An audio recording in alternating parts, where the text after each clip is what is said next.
हरे कृष्णा। ओम नमो भगवते वासुदेवाय नमः। आप सभी भक्त जनों को कामिका एकादशी व्रत की हार्दिक शुभकामनाएं।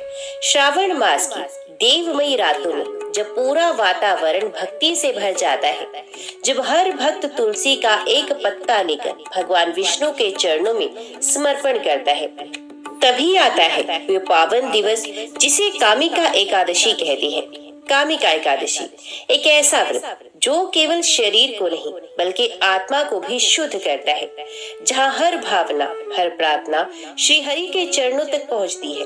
पुराणों में कहा गया है कि इस दिन केवल एक बार ओम नमो नारायणाय कह देना भी सैकड़ों यज्ञों के फल के समान पुण्य देता है, और जो श्रद्धा से व्रत करता है उसके जन्म जन्म के पाप नष्ट हो जाते हैं।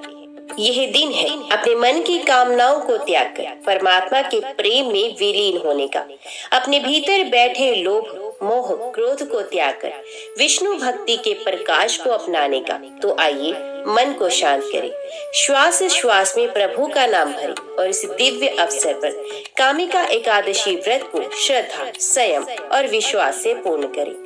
ओम नमो भगवते वासुदेवाय नमः। बहुत समय पहले की बात है, उत्तर भारत के मध्य में बसे एक छोटे से गांव का नाम था शिवपुर। यह गांव प्रकृति की गोद में बसा हुआ था। चारों ओर हरियाली, खेतों में लहराती फसलें और बीच से बहती एक पतली सी नदी जिसका नाम था कामिनी। गांव के लोग सीधे साधे, परिश्रमी और धार्मिक थे। घर घर में तुलसी के चौरे पर दीप जलते, मंदिरों में शंख बजते और सावन में शिवालयों में बोल बम की गूंज उठती। गांव में एक गरीब किसान रहता था, रामू। वह ना तो पढ़ा लिखा था, ना ही बहुत समझदार, पर उसकी मेहनत की मिसाल पूरे इलाके में दी जाती थी। सर पर पुरानी पगड़ी, बदन पर खादी का कुर्ता और चेहरे पर पसीने की लकीरों में छिपी श्रद्धा, यही थी उसकी पहचान। रामू के पास सिर्फ 2 बीघा जमीन थी। मौसम की मार, कभी सूखा तो कभी ओलावृष्टि, ये सब उसके जीवन का हिस्सा थे। वे दिन रात खेत में खटता, पर फसल कभी सही नहीं होती। कर्ज का बोझ सर पर बढ़ता गया। गांव के जमींदार भैरव सिंह से उसने कई बार ब्याज पर धन लिया था, लेकिन चुका नहीं पाया। अब हाल ये था कि उसकी पत्नी धनी और एक छोटा बेटा गोविंद भी अधपेट खाकर सोते थे। कई बार ऐसा हुआ कि रामू ने खुद उपवास रखा ताकि परिवार को 2 रोटी मिल सके। गांव के लोग कहते, रामू तेरी किस्मत ही खराब है। रामू हंसकर कहता, नहीं भाई, भगवान सब देखता है, एक दिन न्याय जरूर करेगा। एक दिन जब बारिश बिल्कुल नहीं हुई और जमीन फटने लगी, रामू की पूरी फसल सूख गई। वे खेत में बैठकर जोर जोर से रो पड़ा, हे भगवान, मैंने तेरा क्या बिगाड़ा? क्या मेरी मेहनत इतनी तुच्छ है? क्या गरीब को जीने का हक नहीं? उस दिन रामू पूरी रात मंदिर में बैठा रहा, बिना खाए पिए। वे भगवान विष्णु की प्रतिमा के आगे रोता रहा, प्रार्थना करता रहा, मुझे रास्ता दिखा प्रभु, मैं हार गया हूँ, अब सब तेरे हाथ में है। अगली सुबह गांव में एक विरक्त साधु पधारे। उनका चेहरा तेजस्वी था, पर आंखें करुणा से भरी थी। वे गांव के शिव मंदिर के पास ठहरे और गांव वालों को उपदेश देने लगे, धर्म, करुणा और सच्चे व्रतों की शक्ति के बारे में। रामू भी वहां बैठा था, थका हुआ, टूटा हुआ। संत ने उसकी आंखों में देखा और कहा, बेटा, तुम्हारी आत्मा थकी नहीं है, बस विश्वास डगमगा गया है। क्या तुम एक व्रत का पालन कर सकते हो? रामू ने सर झुका दिया, अगर आप कहें तो 100 व्रत करूंगा। हे महाराज, संत मुस्कुराए, तो सुनो, कामिका एकादशी आ रही है। ये भगवान विष्णु को अत्यंत प्रिय है। यदि तुम इसे श्रद्धा से करोगे तो भगवान स्वयं तुम्हारी परीक्षा में साथ देंगे। संत ने रामू को कामिका एकादशी की पूरी विधि बताई। दशमी को एक समय भोजन, एकादशी का व्रत, कथा श्रवण, तुलसी पूजन, रात्रि जागरण और विष्णु सहस्त्र नाम का जप, द्वादशी को अन्नदान और व्रत पारण। संत ने कहा, जो इस दिन श्री हरि का स्मरण करता है वे पापों से मुक्त होता है, और जो कामिका एकादशी को व्रत रखता है उसे सदा के लिए दुखों से मुक्ति मिलती है। रामू ने संत के चरणों में सर रख दिया, महाराज, मैंने आज तक कभी व्रत नहीं रखा, पर अब जीवन का हर दिन भगवान को समर्पित करूंगा। रामू जब घर लौटा तो उसकी आंखों में एक अलग तेज था। पत्नी ने पूछा, कहीं से धन मिला क्या? रामू ने मुस्कुराकर कहा, इस बार ऊपर वाले से मिलेगा। उसने साफ सफाई की, तुलसी चौरा सजाया, घर में एक कोना विष्णु पूजा के लिए तय किया और मन से तैयारी शुरू कर दी। कामिका एकादशी के दिन उसने नियम पूर्वक उपवास रखा। सुबह स्नान कर तुलसी अर्पण किया, दिन भर भगवान विष्णु के नाम का जप किया, रात को जागरण करते हुए संत द्वारा दी गई कामिका एकादशी व्रत कथा को पढ़ा। ये कथा स्वयं श्री कृष्ण ने युधिष्ठिर को बताई थी। इसमें एक ब्राह्मण की कथा आती है जिसने गलती से हिंसा कर दी, पर कामिका एकादशी व्रत के प्रभाव से उसके सभी पाप नष्ट हो गए और उसे विष्णु लोक की प्राप्ति हुई। रामू जब ये कथा पढ़ रहा था तो उसकी आंखों से आंसू बह रहे थे। हे भगवान, यदि आपने उस ब्राह्मण को क्षमा किया तो मेरे जैसे अधम को भी जरूर अपनाओगे। द्वादशी के दिन रामू ने व्रत पारण किया, गरीबों को जो थोड़ी बहुत अनाज थी वो बांट दी। उसी समय गांव का पुराना जमींदार भैरव सिंह वहां आया और बोला, रामू, तुमने मेरा कर्ज नहीं चुकाया, अब जमीन मेरी होगी। पर तभी गांव के ही पटवारी दौड़ते हुए आए, रामू, सरकार की तरफ से एक योजना में तुम्हारा नाम निकला है। तुम्हारी जमीन पर अब ट्यूबवेल लगेगा, बीज मिलेगा और कर्ज माफ होगा। भैरव सिंह अवाक रह गया। रामू वहीं जमीन पर गिर पड़ा, दोनों हाथ आसमान की ओर उठाए, प्रभु, ये आपकी ही कृपा है, ये तो कोई सपना है। रामू के जीवन में जैसे कोई नई सुबह आई थी। कामिका एकादशी का व्रत उसका जीवन बदल गया। पर ये तो बस शुरुआत थी, अभी तो आगे गांव में भी बदलाव आने वाला था, क्योंकि जब एक व्यक्ति का हृदय बदलता है तो समाज में परिवर्तन अवश्य आता है। कामिका एकादशी के कुछ ही दिन के बाद शिवपुर गांव के आसमान में अचानक बादल घेर आए। महीनों से सूखी जमीन अब ठंडी हवाओं और बारिश की बूंदों से भीगने लगी। रामू खेत में खड़ा था, पाँव में कीचड़, सर पर पानी, पर आंखों में चमक। हे नारायण, ये वर्षा आपकी ही कृपा है। बारिश के साथ ही जमीन ने चमत्कार दिखाया। जहाँ पहले बीज भी नहीं उगते थे, वहाँ अब छोटे छोटे अंकुर फूटने लगे। धान की नन्ही पोद जब हरी होकर झूमने लगी तो रामू की आंखें भर आई। गांव वालों ने आश्चर्य से देखा, रामू के खेत सबसे पहले हरे हुए, ये कैसे हुआ? जिन्होंने कभी उसे अभागा कहा था, अब वही लोग पूछने लगे, तूने क्या किया रामू? रामू ने सबको बताया, मैंने कामिका एकादशी का व्रत रखा। संत ने बताया था कि यह व्रत भगवान विष्णु को प्रिय है। कथा सुनी, जागरण किया और श्रद्धा से व्रत रखा। गांव वालों को पहले यकीन नहीं हुआ, पर जिस किसान के खेत सूखते थे वहां अब हरियाली और ताजगी दिख रही थी। लोगों ने संत से निवेदन किया, महात्मा जी, हमें भी व्रत की विधि बताइए, हम भी भगवान की कृपा पाना चाहते हैं। संत ने गांव के मंदिर में एक बड़ा आयोजन किया, कामिका एकादशी कथा सप्ताह। संत ने सभा में कहा, कामिका एकादशी व्रत केवल भूखा रहना नहीं है, ये मन, वचन और क्रम से शुद्ध बनने की साधना है। जो इस दिन तुलसी पूजन करता है, भगवान विष्णु को जल अर्पित करता है और व्रत कथा श्रवण करता है, उसे तीनों लोकों का फल प्राप्त होता है। उन्होंने कामिका एकादशी व्रत की महिमा एक पौराणिक कथा के माध्यम से सुनाई। एक सेनापति जिसने युद्ध में अज्ञानता से ब्राह्मण की हत्या कर दी, ग्लानि में डूबकर उसने एक संत से व्रत की सलाह ली। कामिका एकादशी व्रत के प्रभाव से उसका पाप नष्ट हुआ। मृत्यु के पश्चात वे विष्णु लोक को प्राप्त हुआ।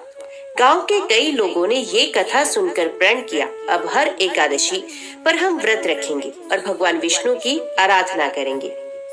जब फसल तैयार हुई तो रामू के खेतों में इतनी उपज हुई कि वे खुद भी दंग रह गया।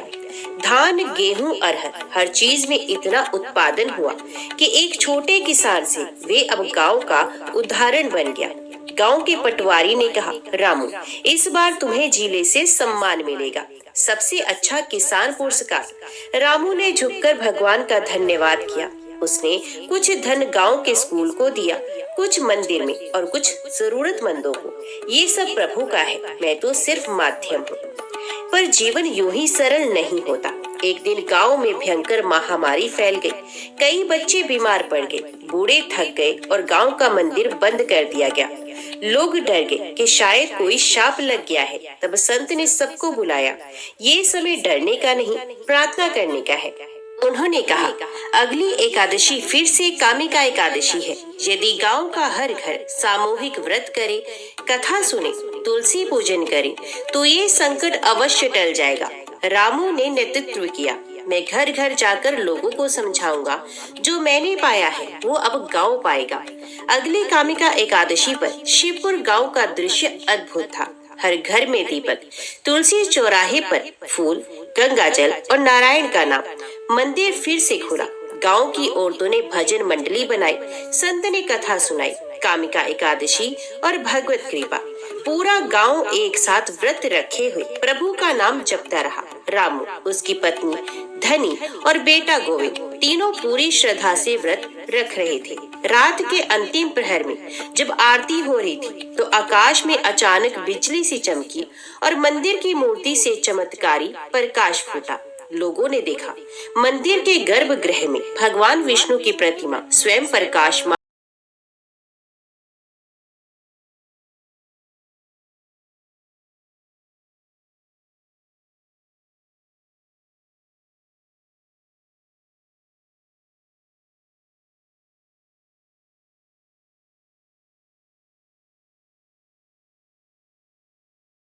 हो गई। संत ने कहा, ये संकेत है कि भगवान ने हमारी श्रद्धा स्वीकार की। अब ये संकट टल जाएगा। और सचमुच अगले दिन से महामारी कम होने लगी। बीमार बच्चे ठीक होने लगे, बूढ़ों में उत्साह लौट आया और पूरे गांव में फिर से उल्लास फैल गया। लोगों ने कहा, रामू ने भगवान को पाया और हमें भी उन्हीं के चरणों में पहुंचा दिया। अब शिवपुर एक साधारण गांव नहीं था, वे एक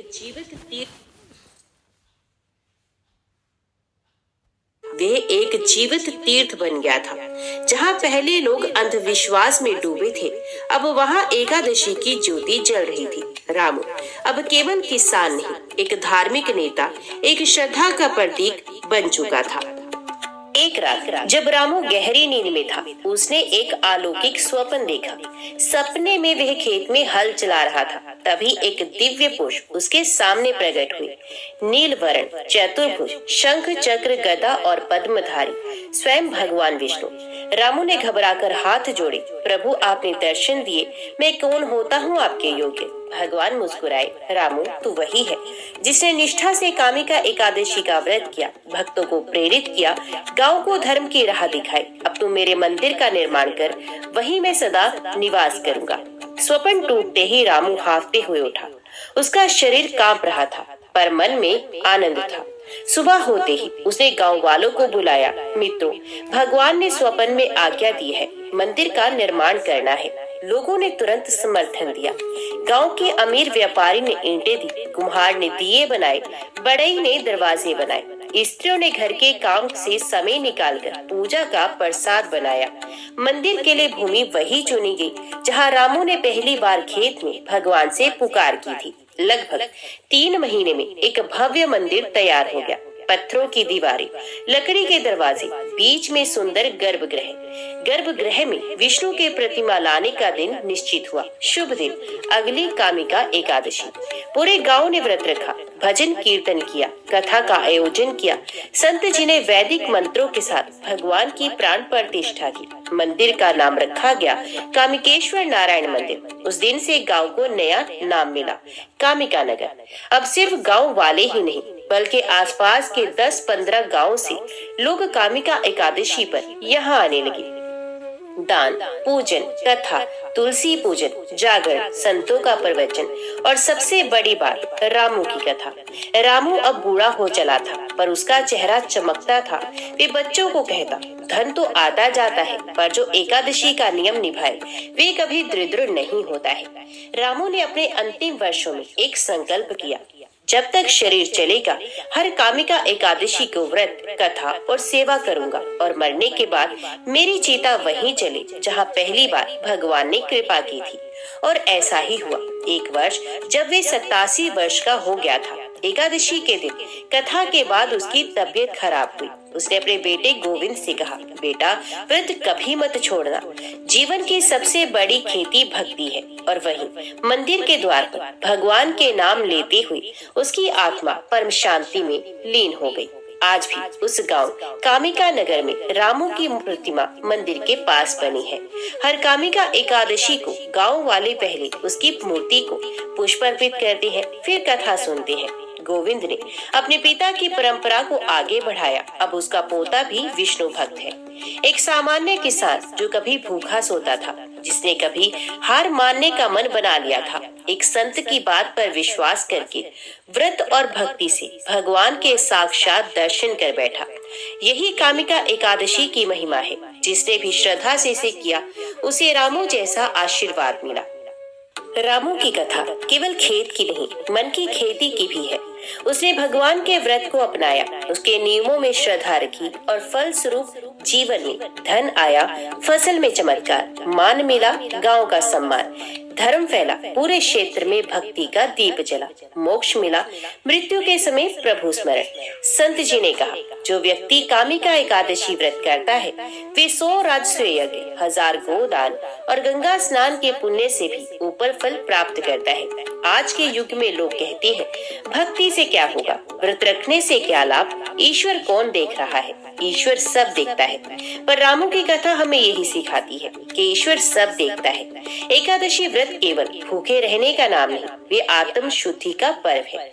जब मन सच्चा हो, कर्म पवित्र हो और व्रत नियम पूर्ण हो तो भगवान स्वयं कृपा करते हैं। आज भी हर साल श्रावण मास की कामिका एकादशी को हजारों श्रद्धालु कामिकेश्वर धाम पहुंचते हैं, रामू की समाधि पर पुष्प अर्पण करते हैं। मंदिर में अखंड कीर्तन होता है, रात भर जागरण, भजन, कथा और प्रसाद वितरण होता है। संत लोग अब भी रामू की कथा सुनाते हैं। एक किसान जो विष्णु भक्त बना और सबका पद प्रदक्षिण किया। ये लोक कथा केवल कथा नहीं, एक संदेश है कि यदि आप ही जीवन की कठिनाइयों से जूझ रहे हैं तो एक बार कामिका एकादशी को हृदय से कीजिए। रामू की तरह परिवर्तन आपके जीवन में भी आएगा।